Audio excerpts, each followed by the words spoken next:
Welcome to Real Estate Investing Abundance, the show for busy, fulfilled professionals like you to learn how to develop financial independence built on solid, passive real estate investments. Now, here is your host, Dr. Alan Lomax. Hello, enlightened investors. Welcome back to Real Estate Investing Abundance. I'm your host, Dr. Alan. Thank you so much for being with us once again today. I'm always delighted when you can be with us. And I know you are going to be inspired by our guest today as we look at the power of podcasting. Today, the visionary behind Podcasting You returns to Real Estate Investing Abundance as the founder and CEO. He's the driving force behind the premier podcast booking agency for alternative investment firms. So let's dive into the dynamic world of podcasting with a leader who's revolutionizing how alternative investment companies share their stories. So join me in welcoming back to the show, Trevor Oldham. So Trevor, take us into the show and let's just start off with what's beneficial about guesting on podcast, particularly for real estate investors. I find one of the biggest reasons investors go on podcasts is really to build their personal brand. And when they're going out there and building their personal brand, they're able to almost get in front of a new audience who they normally wouldn't be able to get in front of. And if it's someone, say, that's raising capital for a deal and you're trying to find new investors to your fund or maybe your particular deal, what better way to do it than try to get in front of those folks that have the capital to invest with you? So I find that's the biggest aspect of it. I find being a guest on podcasts gives you more credibility. A lot of our clients or a lot of folks I find that go on podcasts, myself included, I'll have like a media section on my website where if a potential client wants to work with us, or if it's an investor and a client wants to invest with them, they have a media section on their website and it just builds up that credibility. I find the networking aspect of it too. And this isn't to say like every conversation you have with a podcast host, you're going to have something that comes out of it. But I find that there are here and there where I'm having conversations with hosts where something just comes up where we're a good fit for each other, whatever that may be. So I find that networking aspect of it. And then you really get to have that nice one-on-one conversation with the podcast host where, again, maybe today we're spending 20, 30, 40 minutes, depending on how long the interview is going to be structured. So someone really gets to dive in and hear and listen to your story instead of they go to your website, you're going to have a bio. Maybe it's a paragraph, maybe it's 2 paragraphs, but that's not going to tell you the client, the lead, whoever it may be, your whole entire story. So being a guest on a podcast really gives you that whole opportunity. And then also you get the SEO aspect of it, which is nice, where a lot of podcasts, they'll do a recap of your episode. They'll do what's called a show notes and they'll link back to your website where they might say, hey, this is where you can find the guest. And then you get a nice SEO factor out of that. I find not too many people go on podcasts just because of that. There have been some more marketing investors that we've worked with where they have that marketing background where it matters to them, but not too many. But it is just nice to get that added benefit. And basically what that means, just to dumb it down, is the more links you get back to your site, the better Google is going to view you and the higher you're going to rank. So if you're, say, a multifamily investment company, Google is going to be like, oh, all these people are linking back to their site. They're going to view you more favorably and then basically bring you higher up on Google on the page rank. So not to get too technical, but in essence, that's the goal with getting some of those backlinks. Well, I couldn't agree more with you, Trevor. That has certainly been my experience in having my own podcast and also guesting on other podcasts. And just to add one other thing to it, it's enjoyable and pleasurable. There's a whole lot about running a real estate investment company that isn't particularly fun and enjoyable, but I certainly enjoy my podcast and enjoy guesting. And it is just a wonderful way to meet people, network with them, and have a very pleasurable conversation. Well, Trevor, just tell us briefly what inspired you to start Podcasting You. Yeah, I think the story starts back in 2015, and I was running a different company at the time, but I'd started my own podcast. And podcasting really, it wasn't as popular as it is today back in 2015. So we're talking almost 9 years ago then. And long story short, I was the one booking the guests, doing the interviews, I was editing the show, doing the show notes, really just bootstrapping the company, doing it all, the sweat equity work on that end. Did that for about 2 years and then just started freelancing out what I had learned because I was still in college at the time. So I used a platform called Upwork and I was finding people where, again, I would edit their podcasts, I would write recaps for them.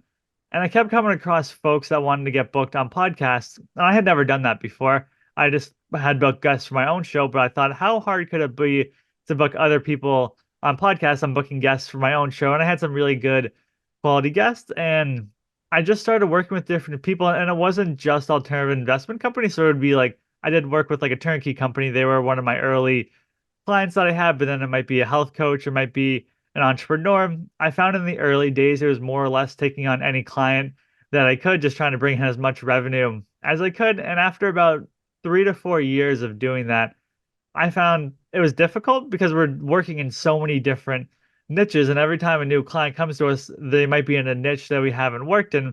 Well, what about if we went all in on one specific niche? And that was my thinking when it came to these alternative investment companies. So initially we started in just with real estate companies, so it might be in your multifamily space. But then as we started to grow, we realized there are a lot more niches within real estate when you're talking self-storage, mobile home park, mortgage notes, all the way to your CPAs, attorneys, even your whole life banking or infinite banking specialists as well. So we kind of encompassed that. We got really good at that. And then we sort of we're like, what can we tackle next? And just started working with like oil and gas companies. We work with a company that tells you how to invest in laundry mats, car washes, ATMs. So we kind of like go through the whole passive investing gamut. And I think part of the reason we decided to go in this direction is I just wanted to build up, as I wanted to invest in real estate, but I didn't necessarily want to be active in it. And then that's where I came across passive investing, and that took me whole down the whole route of, you know, being investing in different deals. For me, I'm a non-accredited investor, so then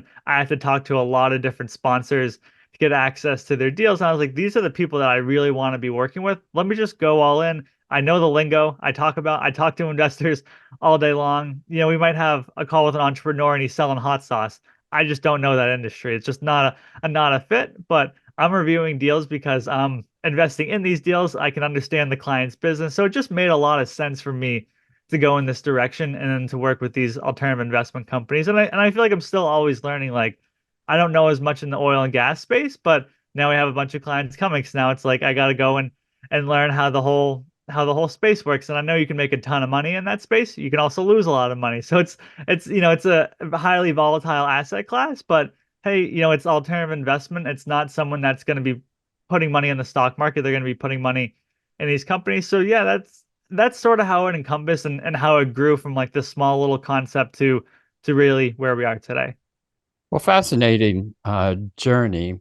And I mean, it's interesting to me that, I mean, you mentioned that you started out working with people you had been networking with already. So it wasn't like you were just reaching out into the dark. And I find that that is so true of almost every successful endeavor. There are already connections and networking that are already in process there.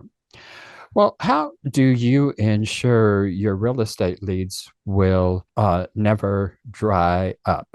Yeah, I think it goes just back to being a podcast guest and just being consistent with it. I find a lot of folks, you can run your Facebook ads, you could run your Google ads, but I find podcasting generates really good quality leads because people are listening to your story where a lot of the times they might see your Google ad per se and they click on it and they sign up to book a call, but they don't really know that much about you or your company. So with that said, when it comes to podcast guesting, it's just being consistent with it. And whether you're going and doing an interview a month, 2 interviews a month, 4 interviews a month, I think the most we had one client do 20 interviews in a month, but that was quite a bit. But usually most are doing 2 to 4, and then just being consistent with that. And in the beginning, you probably for the first 2 or 3 months, and it's almost like a real estate deal. You invest in a real estate deal. Maybe you don't get any cash flow for the first 2 or 3 months. I know I'm in a deal right now where no distributions for the first 2 years. Not that you want to see that when it comes to podcast guesting, but just as an example, because when you first go on your podcast, the interview might be about a week or two out. And then once you're on the interview, maybe it's going to be released in 2 to 6 weeks after that. So initially you're going to go on and it could be about, let's say, 2 months from the time you do your first interview for the interview to go live. But then now you've done 4 interviews in your first month.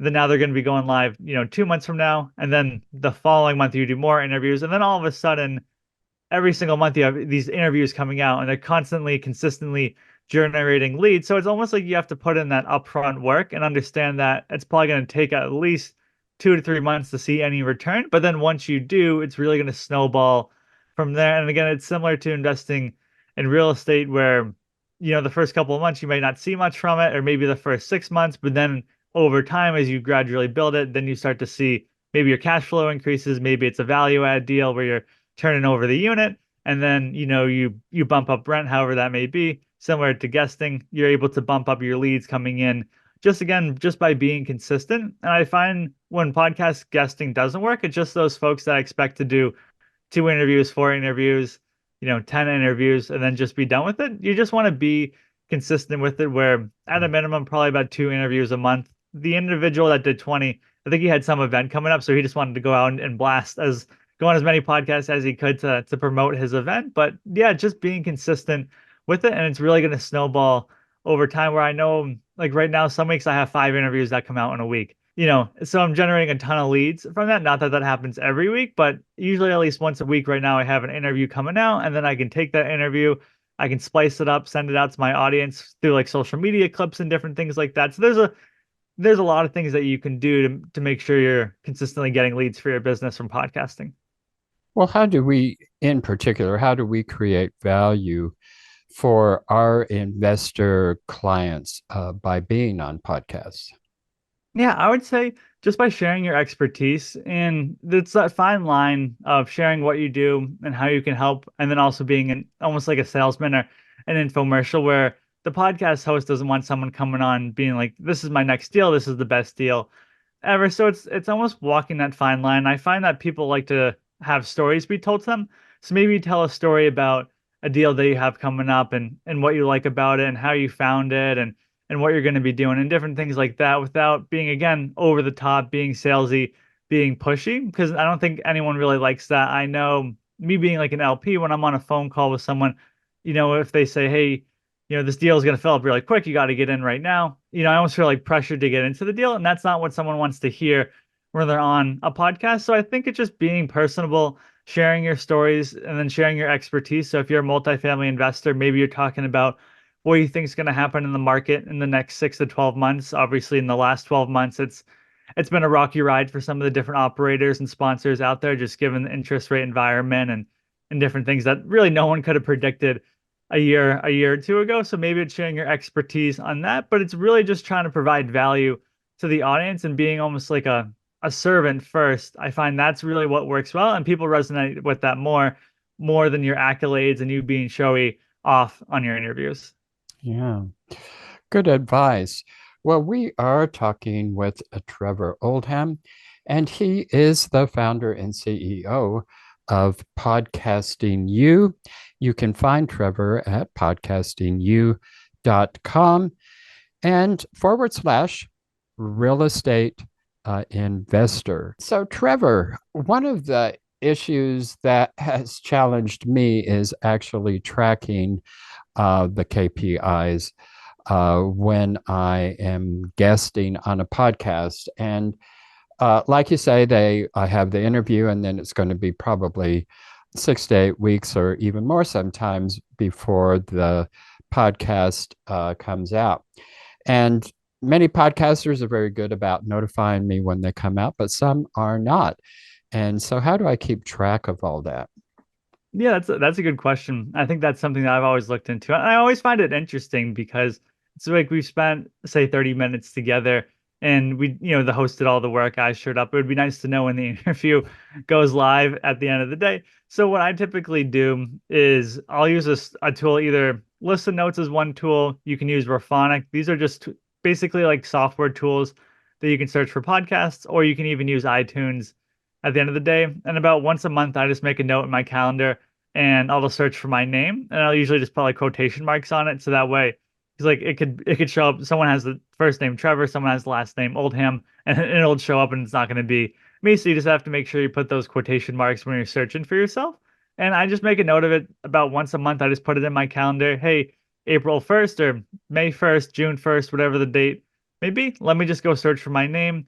And occasionally I'll find a podcast that went live that I didn't even know had gone live. And it just happens. And again, it's always interesting to me because I think that the podcast host should just, say, hey, your interview has gone live. And it takes, like for me, it could take, I don't know, maybe take 10, 15 minutes, put together a quick email template, and maybe you have your assistant, or even if it's yourself, it could be very easy if you're scheduling out your podcast interviews and hey, I'm going to publish Trevor's interview in 6 weeks, 8 weeks, 10 weeks, whatever that may be. I'm going to automatically schedule an email to go out to let them know, hey, your interview has gone live. So it really doesn't take that much legwork. And then on the back end, I would say when it comes to tracking your podcast interviews, and that was a challenge for us early on. I was like, how do you track your podcast interviews? Do you just send the people to the homepage on your website? How do you know, especially if the host isn't going to let you know when that interview went live? So I tried to do my best to do a little workaround. So I'll create like a specific landing page for each interview that I go on, and I'll try to make it like very simple. It'll be like podcastingyou.com/ the name of the podcast, as long as it's not too long or too wordy.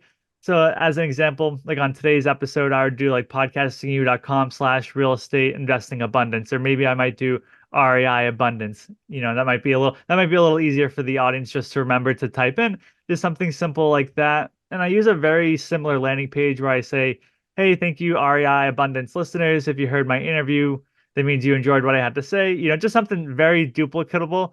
And then I'll put a link to our calendar from there, to our Calendly from there. And then when someone books a call, I know I'm able to track and see that it came from that specific landing page, just using some like back end, like tracking software. So that's really how I do it. And that just makes it a little bit easier. Sometimes people won't go to the landing page and they'll just come up and go to our website and just book a call directly on there. So I try to have a little section there where it says, how did you hear about us? And then like a drop down menu, where they could say like, you reached out to me, Google Ads, Facebook, LinkedIn, podcasts, different things like that. So I try to make it as easy. Again, it's going to be difficult to track 100% of the people that are coming in from podcasts, but you could also do as an investor, if you don't want to go through all those hoops and you're like, I don't know if I want to create landing pages from every interview that I have. Maybe that's just too much work. Maybe I don't want to hire for it. You could think about when you're on an investor call, if you're talking to someone, how did you hear about me? Just out of curiosity, and it's a good intro starter. Oh, I heard you on X, Y, and Z podcast. Then you can, oh, great. These podcasts are working. And it just adds to that conversation. Because again, usually when you're having a call with an investor, you're probably not hitting them off the bat, right off the details, about your deal and what you have offering. I mean, I know I've been on a couple of those, and those aren't too enjoyable. I want to kind of get to know the company before they start pitching me their deal and what they have going on. So those are some of the workarounds that I would recommend just using to try to track your leads coming from your interviews. Enlightened investors, if you haven't done so already, be sure and click that like button and also click that share so others can take advantage of the content. And finally, be sure to subscribe so you don't miss a single one of our upcoming episodes. Well, good suggestions there. And I had not really thought of doing any of those. It amazes me that a podcast host doesn't notify, but it happens frequently. And they've gone to the work of doing a podcast. They've gone to the effort to have you on there as a guest. And if you don't know about it, there's no way you can promote it. And that's a huge loss of marketing power. So it just astounds me that podcast hosts forget to do that. Anyway, that's the reality there. So why would a person not be an appropriate guest for a podcast? Yeah, and it's something I've been thinking about recently. And it's really those folks that are newer into real estate where it might just not be that beneficial for them. And I think there's two aspects of it. One, if you're really new into real estate, say 6 months, a year, And this is different. I've talked to folks 2 years into real estate, they have 50 doors. That's a cool story. But if someone's coming in, like I had a potential client where he had like 8 units and he wasn't raising capital, he just wanted to go on it for the personal branding aspect of it. But it was for me, it just didn't feel like it made a lot of sense for them to go on just because they are smaller. You probably would want to be a little bit bigger than that. And then two, I would say from a money standpoint, I find that if you're coming to us and you want to, we're your only marketing aspect of it, you don't have anything else set up, I wouldn't recommend spending 100% of your money just on podcast guesting. I think there's other aspects of it where you could spend it on social media, you could spend it on Google ads, you could spend it on LinkedIn and these different areas. So I find folks come to us and they want to give us their entire marketing budget to just go on podcasts. And like we talked about earlier, if you're investing all your budget, that means you need to see returns like right now, here, today. And that's just not the case when it comes to podcast guesting. It's going to take a couple of months for you to start to see those leads trickle in. If you want more of your leads today, then it would make more sense for you to invest. Let's say you had $1,000. It would make more sense to put that 1,000 a month into Google ads, where you'd probably start to see your leads come in quicker than you would podcast guesting. And not to say, to obviously I run a podcast guesting company, but that's just from my experience and what I recommend to people. Hey, you might be a little too early for this, or if you're newer and you have the time, you can certainly go out and just pitch yourself to podcasts. You don't have to hire a company like ourselves. And, I find the reason our clients hire us more than anything is just to save themselves time. Like anyone could go out and hire and send pitches out and research shows. Just that timing aspect of it. I know early on when I was starting my previous company and I was going out there and trying to get myself on podcasts, I had a lot of time. I didn't have any money. So it made sense for me to go out and do it all on my own. So I think that's really the reason I find that folks wouldn't want to go on a podcast if they are like super newer, if they want to spend all their budget on it. And then I would say the third aspect of it would be, we sometimes come across clients that don't have a website. You want to have at least somewhere where you could send the audience to other than your social media accounts. And I find it's interesting. I come across really successful real estate investors. They just don't have a website set up or no way to capture their leads or anything like that. So you just want to make sure you have something like that set up as well before going out there and being a guest on podcasts. Makes a lot of sense, and thank you for breaking that down so succinctly there. But another question that people often ask is, well, should I start my own podcast or should I focus on guesting on podcast? What are your thoughts about that? I think that's a great question. And I find that, again, it comes down to almost like the time and money factor, where if you're newer to the space, I would recommend that you start your podcast. I find that that's super invaluable to you and the access that you can get. And the reason I say that is if you're a newer investor, much like I was a young entrepreneur, I think I was 18 at the time I started my podcast. And when I was talking to these different entrepreneurs, instead of me reaching out to them and saying, hey, can I pick your brain for 30 minutes? It would be, hey, can I interview you on my podcast? And I was able to interview these 7-figure entrepreneurs, and it really just advanced my learning curve. And if you're someone that's newer, say if you're someone that's wanting to get started into multifamily, maybe have a little skin under your belt, or you're someone that wants to flip 50 houses a year and you've done 1 or 2 house flips. Well, what's the best way to do it is to interview these people that have done what you want to do without you necessarily having to, again, say, hey, can I buy you a cup of coffee or something along those lines. So I think there's that aspect of it. If you are newer, I would recommend starting your own podcast just from that aspect of it. And with that said, it doesn't have to be super expensive to do it. There's different softwares that you can use and different things that you can get. Like softwares could be like Zoom, where you could pay maybe $150 a year for Zoom. You just want to get the professional version for it, because if you don't, it'll cut off after 40 minutes and no one wants to be cut off in the middle of an interview. And then you could use like a hosting platform. Like you could use like a Buzzsprout, and that might cost you $18 a month. So it really doesn't have to be too expensive for you to go out there and start your own podcast. Again, if you have that time, you can be the one editing your podcast, putting everything together, and you can just go to YouTube. You could just literally just watch tutorials.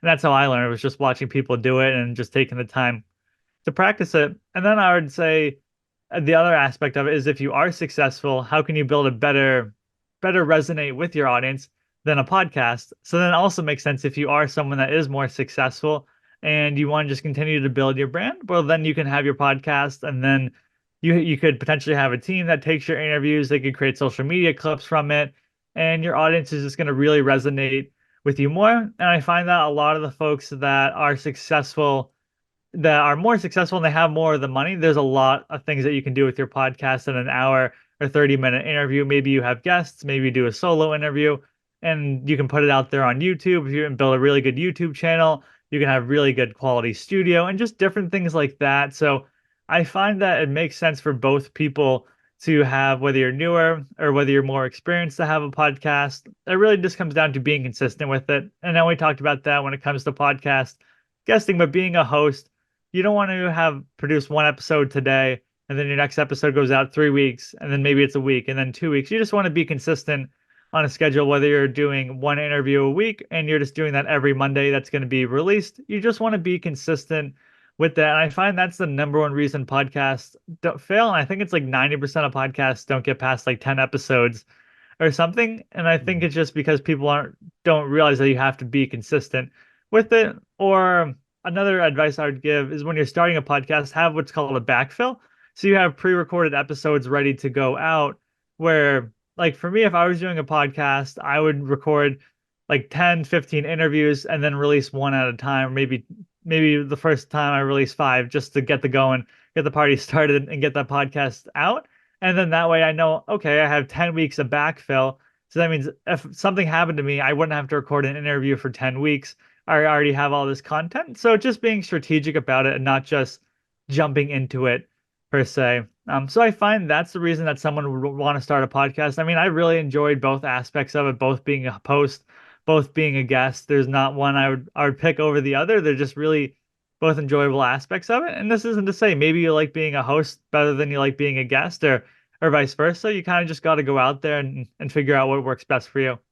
Well, I can't believe how synergistic we are in our thinking today, but I would say you're absolutely spot on in all aspects of starting a podcast. That's exactly why I did it, was for the networking. It is so much more inviting to a 7-figure investor to be on a podcast than to say, hey, I'd like to have a cup of coffee. I mean, what do they get out of the cup of coffee?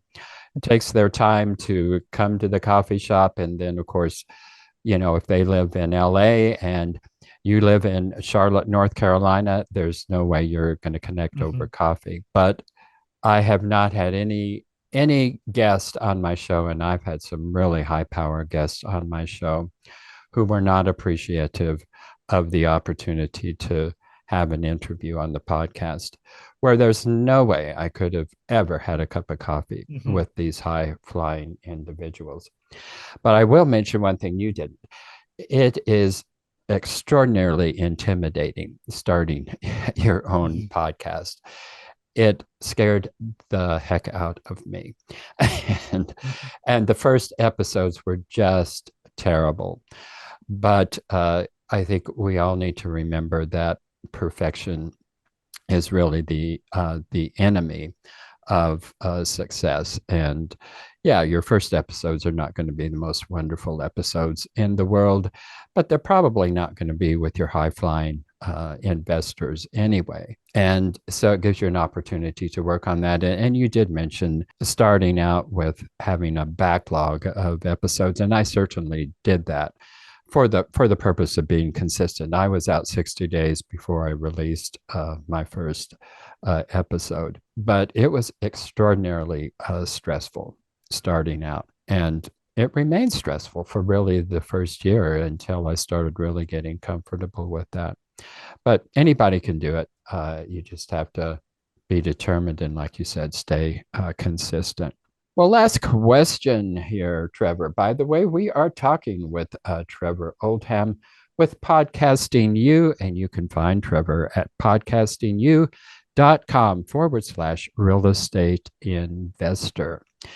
So, how do we prepare ourselves to guest as a podcast guest? Yeah, most certainly. That's a great question.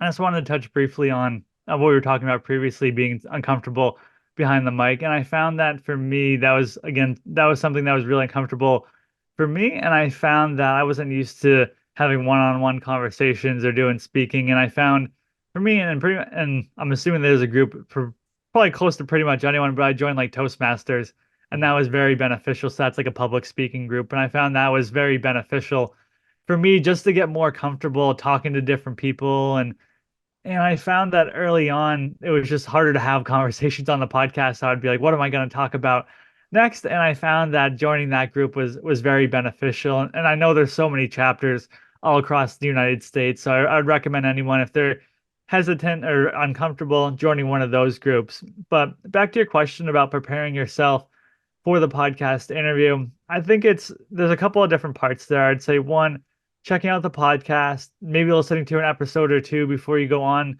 the podcast. How's the interview going to flow? Does the host have a standard set of questions that they ask every guest, or are they going to use potentially the provided questions that you have from your one sheet that you provide to the podcast host? So just get a feel for the show. Or is there's different podcasts I've gone on where I know it's like a 10-minute podcast where they ask me one question. Most podcasts I go on are about 30 minutes or so. Some of them have gone on for an hour and a half, 2 hours. I mean, they dig into like everything I've ever done in my life. So like I got to mentally prepare for that. So I'm like, okay, if I'm going to be on this podcast for 2 hours, I want to know that going into the podcast. So I think you want to prepare yourself for that. I would say get yourself in a quiet place. Usually about 10 minutes before my interview is going to be going on, or about 15 minutes before I get everything set up. So that might be my mic, that might be my webcam, that might be I have a ring light. Especially living in the Northeast, it's pretty dark or pretty gray out there most days, so I have to have a little extra light shining on me. So I make sure I have that set up. So just getting those things set up about 15 minutes before my interview, and then 10 minutes before the interview, I'll just sit there and just like, I know, just almost like de-stress. I won't look at my phone. I won't look at my laptop. Maybe I'll go back through the podcast, check it out one more time, and try to get mentally ready for the show, where the last thing I want to do is hop onto the interview and try to put like my mic, see if my mic's working a minute before the interview and get everything set up. And then or maybe I'm jumping from call to call to call. You just want to like decompress before you hop on this interview. So that way you're not feeling stressed when you're going on the show. So I think it's just a mixture of that, making sure your equipment's ready to go so you're not going to be stressed out about that. And then giving yourself about 5 to 10 minutes just to get mentally ready from the show. And maybe that's blocking out your calendar. Maybe if you're going on a podcast and say it's 1 o'clock, you block out from 12:45 to 2 p.m. just so that way you have that 15-minute buffer just to make sure you're ready and you get prepared. And I find the best interviews I have are the ones I'm able to just sit there and mentally prepare for it instead of just jumping into it. And I find too many people it's like they jump into it and then they hop off to the next thing. It's like, you're going to be talking for 30, potentially 40 minutes or more sometimes. You got to sort of get in the zone per se. So I find that's really how I recommend anyone to prepare themselves, to just be checking out the podcast, making sure the equipment's ready to go, and then just getting mentally prepared by almost like decompressing and being in a quiet place for a few 5 to 10 minutes before you hop onto the interview. Well, Trevor, just sum us up here and tell us about podcasting you and how best for our investors to connect with you and take advantage of your services. Yeah, most certainly. So they could check us out on our website, podcastingyou.com. I would say let's go to REI Abundance. So it'll just be podcastingyou.com/REI Abundance. And for those listening, you can see the exact landing page we use for every specific interview. So, the hidden secret will be right there. So anyone can go out and check it out. And I would say from there, what would be basically it'd be hop on a call with our team. And then from there, we just learn more about you. What are you looking to do? Do you have an open fund model? Do you have a single asset allocation? Are you, raising consistently? Are you just raising for a set period of time? So we just like to learn more about you, your company. See, does it even make sense for you to go out there and guest on podcasts? So if you are interested at all, I would just recommend going to that. Again, just podcastingyou.com/REI Abundance. Thank you so much, Trevor, for being with us today. Enlightened investors, what a pleasure to have been with you once again today, and what a show we have had. So thank you so much for being with us. Please take a moment to like, share, and subscribe, and go to your favorite podcast app. We'd really appreciate it if you would leave us a rating and a review. Until next time, live abundantly in all areas of your life. We'll see you in the next episode. Enlightened investors, wait, don't go just yet. I just want to remind you about our recently launched webinar, that you will not want to miss. If you're at all curious and would like to learn more about how real estate investing can diversify your investment portfolio, alleviate the anxiety associated with Wall Street swings, leverage your 401ks and IRAs to substantially increase the return on your investment, and do all of this with turnkey, hands-off, passive real estate investments, then you'll want to immediately go to steedtalker.com/webinar. In the webinar, we'll also address the common dubious investment schemes that you want to avoid. To access the webinar, go to steedtalker.com/webinar. I look forward to seeing you in the webinar. Thank you for tuning in to Real Estate Investing Abundance, brought to you by Steed Talker Capital, a company working for passionate professionals like you to develop financial independence built on solid, passive real estate investments. As part of our efforts to make the world a better place, Steed Talker Capital contributes to activities and organizations committed to better understand the equine. These endeavors attempt to enhance the human treatment of horses worldwide. Steed Talker Capital, working for a world where all creatures, great and small, flourish abundantly. For resources to develop your financial independence, connect with us at steedtalker.com.